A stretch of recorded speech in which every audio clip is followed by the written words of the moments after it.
So hello everybody, just wanted to give you a quick update on our solar kiln design, or our solar kiln controller design here at Turn10 Garage. So I had a customer reach out to me after purchasing the plans and wanted to get my assistance in building his version. And so we worked together. He was actually the first person, one of the first people to purchase the plans online. And so in helping him out here with this, he's kind of helped us out. This enclosure he chose and picked out, and we think it's just awesome.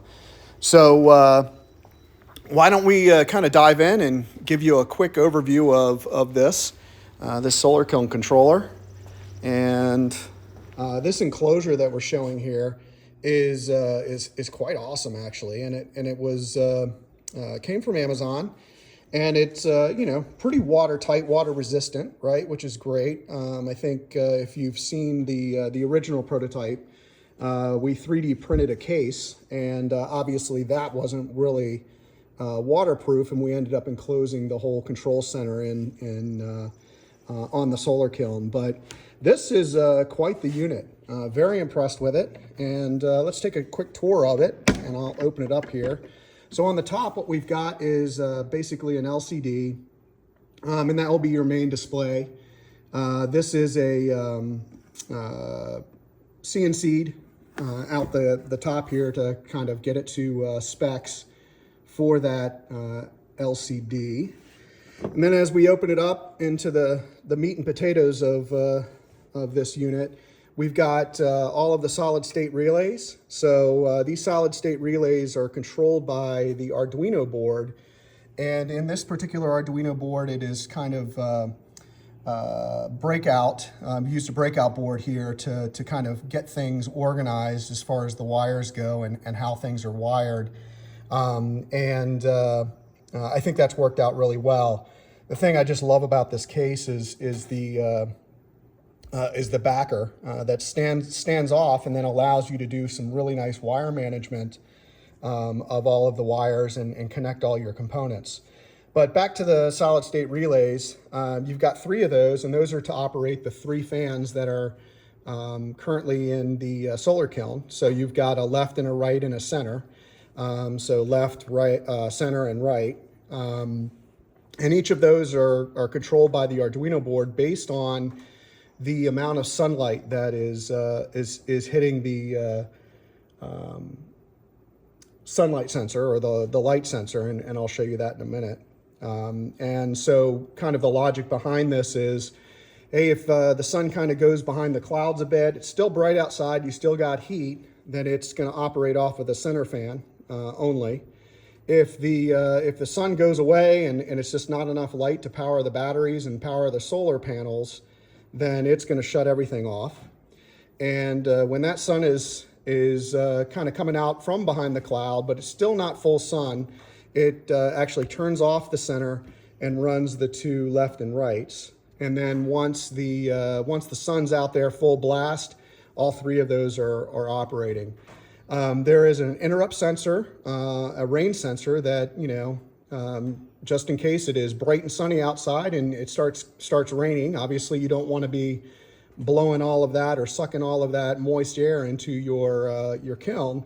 So it's got a rain sensor, and it will shut off everything until that sensor dries out. And last but not least, as far as the sensors go, we've got a temperature and humidity sensor that kind of gives you an idea of what's going on inside of the kiln as far as humidity and temperature goes. So this is powered by a 12-volt USB. This is a USB-C Arduino Mega board, and it's all, what I've done here, unlike the prototype, is I've kind of tried to keep it modular. So you can see the wires coming out, that's running to the LCD. The LCD can be unplugged right here, just really quickly if you need to service something or what have you, or end up having to replace the LCD for whatever reason. It's just a hot plug and a couple of screws and you're back in business. The relays themselves are up on standoff units. So they're cooling fins in there. That's really important. This thing gets super hot with all the power going through it. So currently I'm running about 450 watts of solar that will run into using just one lead acid 12-volt battery. And that runs my whole solar kiln. The power that's coming in, the amps that this is drawing is substantial. These are 40 amp rated solid state relays, but we're pushing, I think the radiator fans that I'm using are pushing about 11, 12 amps each. So things get a little warm. And you know, having these aluminum cooling units underneath of it's imperative, right? So you've got to make sure that you've got good heat transfer, and this box is going to get super warm. So we've installed a couple of fans on an intake fan and an exhaust fan, and you'll see those operate as things kick on. So the concept is that this hopefully will keep this cool enough that it's not going to heat up and increase the temperature in there. We still have to test this out, obviously, but I think in theory it should work fine. So you can see this is the kind of the wire management that I've chosen in here and kind of the configuration. We've kind of plugged this into a 12-volt supply that's hooked into my 110 shop here, and then all this mess of wires is really just almost breadboarded for the sensors here. So let's go through those real quick. You've got a humidity and temperature sensor, you've got a light sensor, and then you've got the rain sensor. And these are all, because everybody's kiln is different, running these directly from the board is just not feasible, right? You've got maybe too many wires, and your wires end up looking like spaghetti like they are on my workbench right now. So I've created a Molex connector here, and that Molex connector is obviously tapped into to the board and can be easily swapped out. So something that you would have to end up doing would be to kind of make up that index Molex plug. And, I have everything kind of mapped out of what wires go where so that you can configure the wires to fit into the plugs here. But it does require you to utilize some of the ends and knowing how to do all that stuff. It's not difficult. It's just a little tedious and very, very tiny. So magnifying glasses are certainly part of the toolkit. And then you basically have a connector here that is allowing you to bring in, right now I've got power obviously, but you'd be kind of modifying this to the amperage and using the appropriate gauge wire. You run the wire from all the positive terminals for the constant power, and that would be from your battery or solar panels. Technically, this should be able to. These are 5 to 200 volt, so you should be able to plug this in just like you would any other appliance. There would have to be obviously some considerations of the 12 volts sources, the power sources, but technically this could be converted to 110 volt. But this is set up right now for a 12 volt system running solar. So anyway, we've connected the powers, and those are all connected to the positives on each one of the solid state relays. And then your negatives are the switched. So these would actually go to the fans. So we have 3 separate strands that are going to the fans. Of course, definitely want to follow the appropriate kind of rules of electronics and rules of fusing and things like that. So you'd want to have all of these connections fused and the proper grounds as well. So, but just to kind of give you an example of how this thing works, let's go ahead and close this up. And again, I really like the this really solid. Really love that the fact that the customer was like, "Hey, this is what I chose," and now we've adopted this as the solution. It's just a great box, and I don't think it was that expensive. Came right from Amazon, and it just fits everything perfectly. So, and eventually, what we've got here with these sensors is these two sensors would obviously go into the kind of the same unit, and we've got. He purchased rather probably too large, but I think it'll work. Something similar to this, but it has a clear cover. And so we're going to kind of adapt that and get that finalized here. But those sensors would be sitting somewhere where obviously they're going to get either direct sunlight or they would be the rain when it does fall will hit the sensor properly. So we'll post an update once we have it for that enclosure. Again, I 3D printed mine with a plexiglass top, and it works really well. But again, I like the kind of the ruggedized version of these cases that he found. So we'll adapt to that. But again, these would be hot pluggable. So another Molex and a connection. So that way, you can move it and kind of customize it to where you want to locate this. Mine is located pretty close, but I had to kind of gauge my wires, and that that ended up creating a wire management issue. So again, this would allow you to customize kind of the lengths of wires and things like that. And then of course this one here is also, I wouldn't Molex this. It's already got kind of a hot plug in there, and this would obviously be located inside of your kiln so that it can measure the temperatures and humidity there. So anyway, without enough talk here, let's go ahead and get this thing fired up. I'm going to go ahead and turn it on. And once it comes on, you'll see that it is, hopefully, initializing Turn10 Garage KC for Kiln Controller.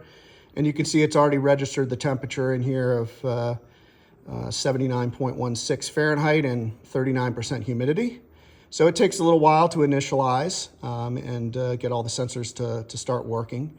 But once they do, it'll switch over and it lets you know here that everything is off and that the light currently that it's sensing is only 186. So what we'll do is, so everything obviously is off. The sensors are kind of sensing. And what we'll do is we'll go ahead and use our trusty DeWalt LED here and shine some light on that sensor.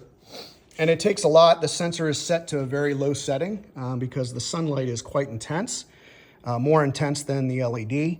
But what you'll see is it starts going up, right? So 2314, and it senses this and kind of loops through it in the code so that, we're not turning things on and off quickly as the sun goes behind the clouds or the sun moves, sun comes out. You don't want it, messing up or just using too much of the solid state relays and switching on and off, just hard on the electronics.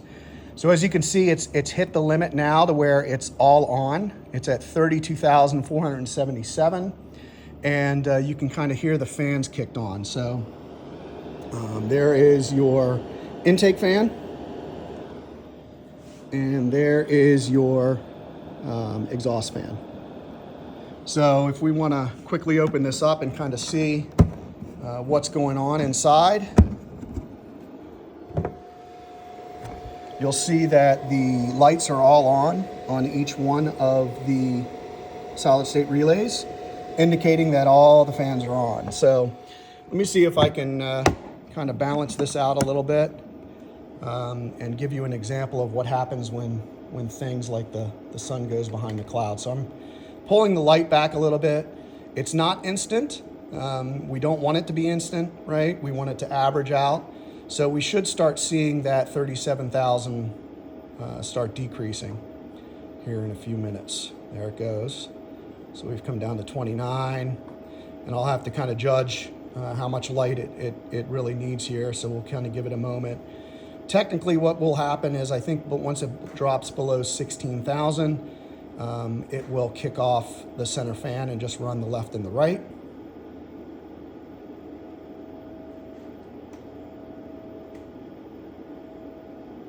All right, so I just dropped a little bit, moved it back a bit more.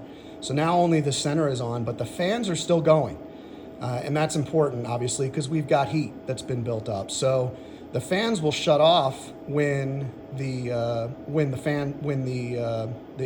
exhaust fans and intake fans inside of the control unit will shut off when there is no yeah, there you go. So now it's dropped to 3017 and everything is off in the unit. So we'll give it a little bit more light here and see if we can get it to kick on the left and right. But that was important to, you know, as the fans come on and the heat starts generating into those solid state relays, we wanted those fans to come on. We don't want them running all the time because that's draining battery, right? So quite sensitive little sensor, which is good. We'll see if we can get it to where we want it to be. It's over 16,000, so everything is on. And this is customizable in the code if you so desire. If you feel like you want to be a bit more aggressive with this, you can tweak those settings, and it's kind of documented in the code of how to do that. And there we go. We dropped into 13,000, and only the center is on. Let's see if I can give it a little bit more light and get it to just run the left and the right sensors. So it's a bit tough to find the right combination, but I think you get the idea. And there we go. Just got it set up here so that the light is running is at the right distance from the sensor.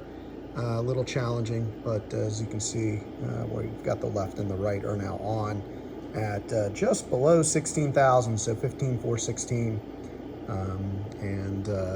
Yeah, so that's kind of how that operates in those. And again, like I said before, you can customize these limits to kind of suit your needs and your power needs. So that gives you a good idea of how this operates, and kind of gives you a quick update of where we are with the production of this unit. So I'm super stoked about the enclosure and how this has all come together for this customer. And so what we'll end up doing is shipping this out to him and letting him install that on his new solar kiln. And yeah, we'll keep in touch, and as things progress, hopefully no bugs, but I'm sure there'll be plenty of tweaks. We'll incorporate that into the design as well. Again, the plans have not been updated for this particular model, but there are plans available that would allow you to kind of build your own. And those are available, like I said, on shop.turn10garage.com, and I'll post a link to that site as well. So hopefully this inspires some folks and gets them to use this like we have. Again, ours has been running for almost a year flawlessly, and it's really nice. It's like a set and forget. You don't have to worry about running out of batteries. My power has been just steady at about, I don't think it drops below 12 volts. So this does a great job of managing the consumption based on, you know, the light in the sky. So again, thanks for checking this out, and yeah, shoot us an email if you have any questions or any comments. Thanks.